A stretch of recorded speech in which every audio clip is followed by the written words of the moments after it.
Clase número 4. La historia de las terapias asistidas con animales. Entonces, la historia entre el hombre y el perro, o el lobo al principio, es muy, muy antigua. 100.000 años atrás ya habían aproximaciones de lobos salvajes a los campamentos humanos, ¿no es cierto? Estos lobos eran exiliados de sus grupos familiares por otros lobos más agresivos, más dominantes, y en el fondo el hambre los iba alejando de los lugares de donde vivían los lobos y inevitablemente terminaban acercándose a los campamentos humanos. Las cacas de las deposiciones de los seres humanos, los huesos, los cueros, todo lo que el ser humano botaba era un rico nicho ecológico para estos animales famélicos que no habían sido capaces de consolidar sus propios grupos sociales. En general los lobos que nos llegaban a los campamentos eran los más infantiles, los más tímidos, los más sumisos. Quiso un buen material para luego nosotros poder, en el fondo, mantener este animal como mascota. Para nosotros un animal que llega a la madurez real, que se transforma en un adulto, no nos sirve. A nosotros nos sirven estos animales infantiles que perduran estas calidades, estos comportamientos sumisos y esta disposición infantil hasta que ya está viejo, ¿no es cierto? Como estos perros que se te acerca, tiene 12 años, ahí viene con la pelota en la boca, ¿no es cierto? Y es un bebé. Eso es lo que a nosotros nos sirve de mascota. No un animal huraño que anda buscando para cazar, o eso no es una buena mascota. Entonces, los primeros, el Homo sapiens se da cuenta del beneficio. Esto no pasó una vez, pasó miles de veces en distintos lugares del mundo. El Homo sapiens se da cuenta del beneficio de tener este animal. Uno, por la alerta temprana, ¿no es cierto? Que nos avisa cuando viene un desconocido y se pone a gruñir. Y básicamente eso es un gran beneficio en esta época como primal. Y también en términos de la reducción de la basura. Los animales se comían gran parte de la basura orgánica y la iban a excretar más allá, por lo tanto mantenían el campamento mucho más tiempo limpio. Eh, Además que eliminaban ratas y otros vectores de infección. Aquellos animales que tenían conductas inadecuadas, que podían gruñir o ser agresivos o lo que sea con el ser humano, eran rápidamente eliminados, a piedrazos o de la forma que fuera, pero se eliminaban. Además que en la vida, en el basural, la agresividad no paga. Si yo soy muy dominante, muy agresivo, inevitablemente alguien me va a morder, me va a hacer daño, me va a hacer un corte y me voy a infectar y me voy a morir. Con la agricultura, con el cambio de la transhumancia, de la recolección a la agricultura, estos lobos, ¿no es cierto?, que nos seguían, quedan atrapados dentro de este aro, cerco de plantaciones, en el fondo. Ya no vuelven a cruzarse tan fácilmente con los lobos salvajes y su sangre se empieza a filtrar cada vez más. Se cruzan animales dóciles con animales dóciles. Eh, los perros empiezan a ser incorporados ya no al campamento, sino que a las casas, a cuidar mi casa de los desconocidos, a que le gruña a los de afuera, ¿no es cierto? Y empiezan otras funciones ya más especializadas, ¿no es cierto? Para tirar carga, para compañía específicamente, para cuidar, para cazar, ¿no es cierto? Y empezamos a tener una relación mucho más estrecha, donde los perros viven dentro de las casas a veces con nosotros, donde los perros se crían desde bebés con nosotros, y ya la especialización de la raza empieza a tomar de la especie empieza a tomar ya una forma mucho más definitiva, mucho más cercana a lo moderno, ¿no? Eh, Podemos ver que incluso 2000 y 3000 años antes de Cristo ya vemos registros concretos de animales que vivían dentro de casa como compañeros, que en el fondo juegan con los niños, que duermen con nosotros, ¿no es cierto? Eh, Vemos, ¿no es cierto?, eh, que los animales son considerados desde cierto punto en adelante, 5.000 años, 4.000 años antes de Cristo, ya son considerados parte del hogar, parte de la familia de alguna forma. ¿Okay? 1500 años antes de Cristo ya empezamos a ver las primeras evidencias de perros ¿no es cierto?, ayudando a personas con discapacidad. Los primeros registros son básicamente de perros para ciegos, ¿no es cierto? El ciego que tenía plata se compraba o arrendaba a un niñito para que lo fuese guiando por la calle, para que le fuese explicando, para que le fuese leyendo, etcétera.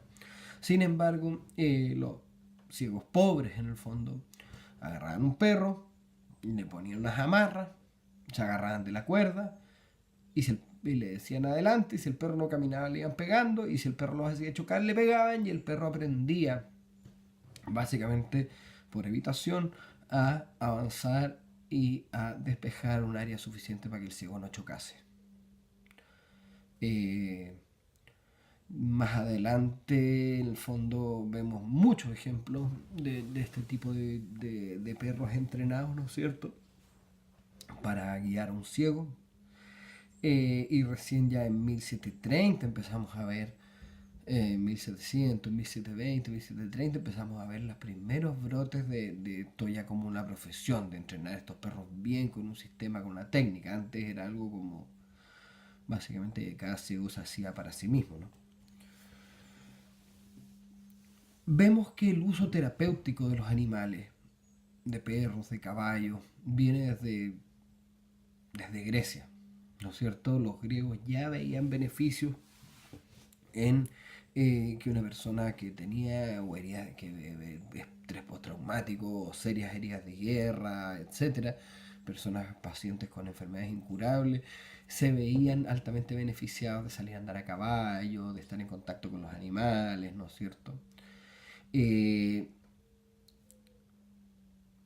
Sin embargo, tuvieron que pasar básicamente miles de años hasta que pudimos darnos cuenta de realmente los beneficios concretos. ¿Okay? A fines de 1700, principios de 1800, un psiquiatra, un doctor en realidad, que se llamaba William Tuck, eh, incluyó un grupo de perros dentro del manicomio que él dirigía. Y se dio cuenta de que mejoraba el autocontrol de los pacientes, de que regulaba la estabilidad emocional del centro y que los niveles de fármacos que se necesitaba utilizar para mantener la armonía eran mucho menor cuando eh, las personas, los pacientes, convivían con los animales. Podemos ver que el mismo Freud tenía su show en la consulta con los pacientes que no les complicaba, los tenía echados por ahí y muchas veces comentó de los beneficios de que estuvieran los animales ahí en términos de relajar al paciente, de generar diálogo y de mejorar la situación. En 1860 se escribe el primer tratado de enfermería por una enfermera que se llamaba Florence Nightingale, donde ella describe claramente los beneficios de tener un animal, un pequeño animal como mascota, sobre todo para pacientes que están en larga estancia, para pacientes que van a estar por meses hospitalizados o que van a estar en tratamientos muy largos, como para esta persona tener un animal al cual poder prestarle cuidado, hacerle cariño, los ayuda a sentirse útiles, a distraerse, a reconectar, ¿no es cierto?, con un estado de mayor bienestar y con el mundo, ¿no? Eh, a principios de 1900, en Bethel, Alemania, eh, un sanatorio inicia el uso de animales, ¿no es cierto?, sobre todo perros, con distintos tipos de pacientes, ¿ok? Sobre todo pacientes con epilepsia en ese tiempo. Ese sanatorio de Bethel aún hoy existe y aún hoy sigue trabajando de forma muy activa con animales. Hoy en día atiende 5.000 personas al año, ¿no es cierto? Y el uso de animales lleva ciento y tantos años en funcionamiento con resultados espectaculares. ¿Okay? Durante la Segunda Guerra Mundial, el, el cabo William Wayne sufrió graves heridas, ¿no es cierto?, de guerra, y fue trasladado a un hospital en las Filipinas, ¿okay? Un hospital de la Armada. Él estaba muy deprimido y sus compañeros de trabajo le regalaron, o sea, sus compañeros del ejército, ¿no es cierto?, le regalaron un Yorkie, un Yorkshire Terrier, que él le puso el nombre de Smokey. Entonces, eh, al momento que Smokey llegó, inmediatamente se transformó en la mascota del hospital. La gente lo buscaba, le hacía cariño, ¿no es cierto? Y el director del hospital, el doctor Charles Mayo, que después fue quien fundó la clínica Mayo en Rochester, en Estados Unidos, que es uno de los referentes a nivel mundial en términos de cáncer, eh, en ese momento trabajaba ahí y se da cuenta. De hecho, cuando William fue dado de alta, le pidió que le dejara Smokey para que siguiese ayudando en el hospital. Y Charles Mayo se daba las rondas con el perro en brazo y se daba cuenta que la disposición de los pacientes, el ambiente en el hospital mejoraba cuando el perro estaba ahí. Ese perro trabajó por más de 12 años antes de que se le diera de alta en el fondo y se jubilase. Y los efectos que tuvo sobre miles de personas fueron inmensos. Ok. 1945, James Bossart escribe el primer paper científico donde discute los roles que puede tener un animal en un proceso terapéutico, y ahí describe 4 de los principales pilares de por qué usamos los animales. 1, fuente de amor incondicional. El perro te quiere aunque huelas, aunque seas feo, aunque estés quemado, aunque tengas se te caiga la baba, le da lo mismo. El perro te quiere igual. Que para algunas personas tiene un valor increíble. 2, un objeto en el cual expresarme. Yo al perro le puedo hacer cariño, le puedo sobajear, le puedo decir las cosas que yo quiera y el perro nunca me va a rechazar, ni se va a sentir, ni nada. O sea, me permite entregar. 3, lubricante social. Me da tema para hablar, puedo hablar sin tapujos, puedo culpar al perro, puedo atribuirle al perro muchas cosas. El perro me da para romper el hielo, para conectar con otra gente. Y 4, un compañero. El perro es fiel, me va a acompañar donde yo vaya, me va a querer como sea, haga lo que haga, y sé que puedo contar con él. Esos son los 4 roles que Bossart le asignó y son el pilar de la razón por la que usamos los perros hoy en día. Ok. Primera terapia documentada. En el Army Air Convalescent Center en Pawling, New York, en 1945, se empieza el primer programa con animales que es debidamente registrado.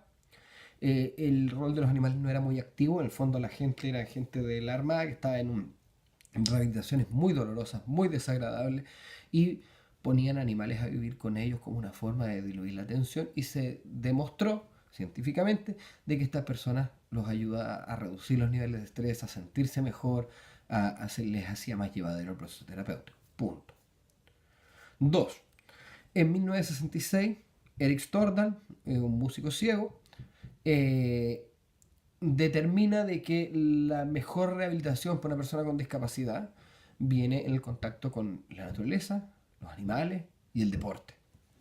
Y abre un centro en Noruega donde toda la tendencia terapéutica iba de agarrar a estas personas y ponerlos en contacto con el esquí, con las caminatas, los paseos a caballo, entre medio de los bosques, y tratar de llevarlos a que disfruten de la naturaleza, del ejercicio y de los animales, y de esa forma reconectarlos. En este programa se usaban caballos, se usaban perros, diferentes animales, gatos, y se registraron la normalización, los procesos de normalización, de los procesos de volver a disfrutar la vida de estas personas con discapacidad que ya un poco habían tirado la toalla, a través de esta aproximación a la naturaleza y los animales. 1953, Levinson. Boris Levinson es un psiquiatra que está atendiendo a un paciente que se llama Johnny, y resulta que Johnny era un niño pequeño y Johnny llevaba muchas sesiones sin decir una palabra, no había cómo conectar, cómo lograr que se comunicasen. Un día Johnny estaba muy mal La mamá estaba con él en la calle y no supo qué hacer y al final se fue a la consulta del doctor Levinson una hora antes de la cita. Cuando llegó, Levinson estaba haciendo su vida, ¿no es cierto? Estaba con su perrito, un perrito chiquito blanco que se llama Jingles, y resulta que el niño inmediatamente se pide permiso y se pone a jugar con el perro. Levinson lo deja, se ponen a jugar, y mientras está jugando, Levinson le empieza a hablar. Y se empieza a dar cuenta que el chico, aunque parece que no está conectando, todas las respuestas que está dando son contingentes y están funcionando. Levinson lo deja jugar con el animal todas las sesiones, hacerle cariño, estar con él, mientras va hablando con el niño. Y empieza a darse cuenta de que empieza a hacer grandes progresos que nunca había logrado sin el perro. Además, se da cuenta de que algo de la buena onda que tiene el niño Johnny con el perro Jingles empieza a transportarse a Levinson. Se empieza a dar cuenta que el niño empieza a tener buena onda con él porque él es el que trae el perro. Y eso empieza a ser utilizado de forma terapéutica, ¿no es cierto?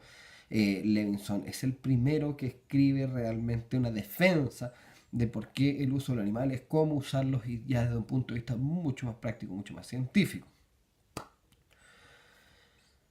Luego, los Corson. Los Corson, Sam y Elizabeth son un matrimonio que trabaja en un hospital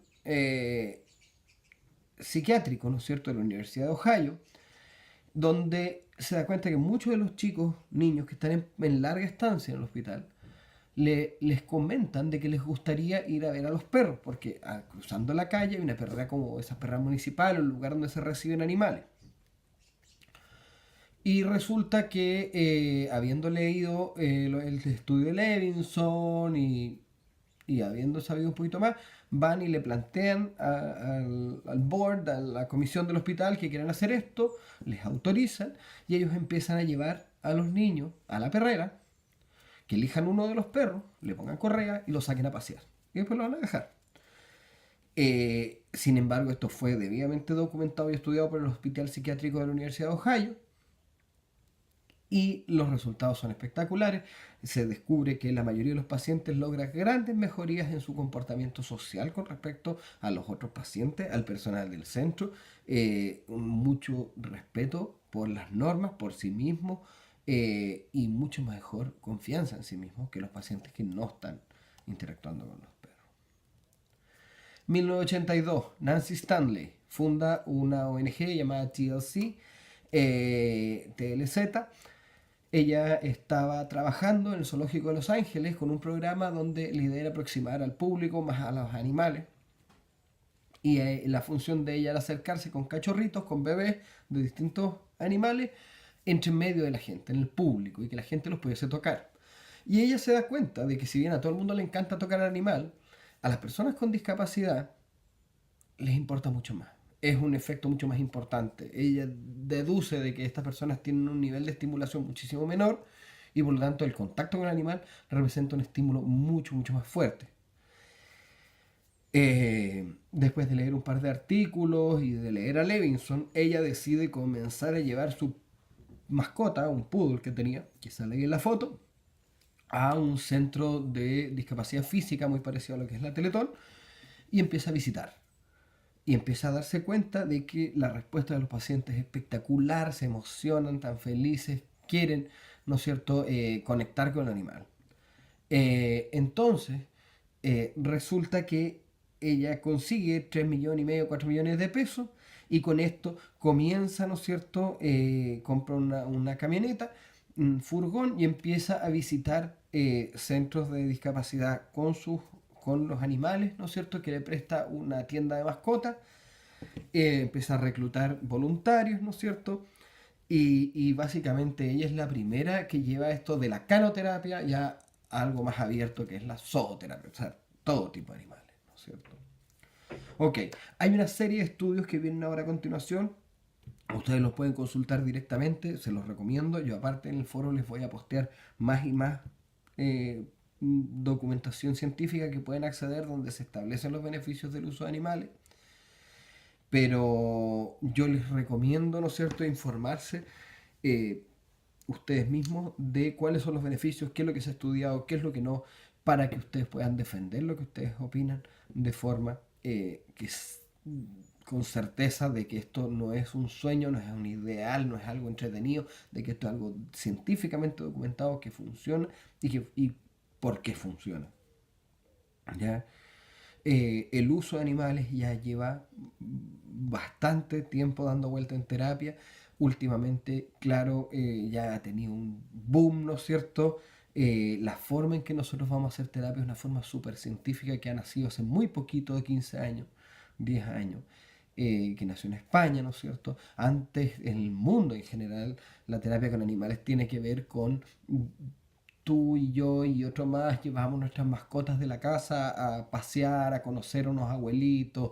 Es algo mucho más a nivel de voluntariado, poco serio y poco profesional. No poco serio, poco profesional, poco bien montado. La terapia como la hacemos nosotros con animales altamente entrenados, con objetivos súper específicos, trabajando de forma mancomunada con un equipo de profesionales, de una forma muy eh, seria y regulada, es algo relativamente nuevo. Estamos trabajando con altos niveles de éxito, pero requiere altos niveles de capacitación, por lo tanto no ha crecido a un ritmo tan increíble, ¿no es cierto? Porque en el fondo requiere una gran inversión por parte de las personas que quieran hacerlo.